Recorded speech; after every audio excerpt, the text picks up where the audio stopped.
చక్కని సీతకి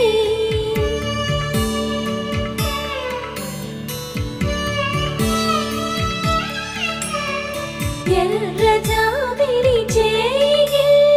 రాముడేడని అడుగుతుంటే చూడలేదని పెదవి చెప్పలేమని కనులు చెప్పే నల్ల పూసై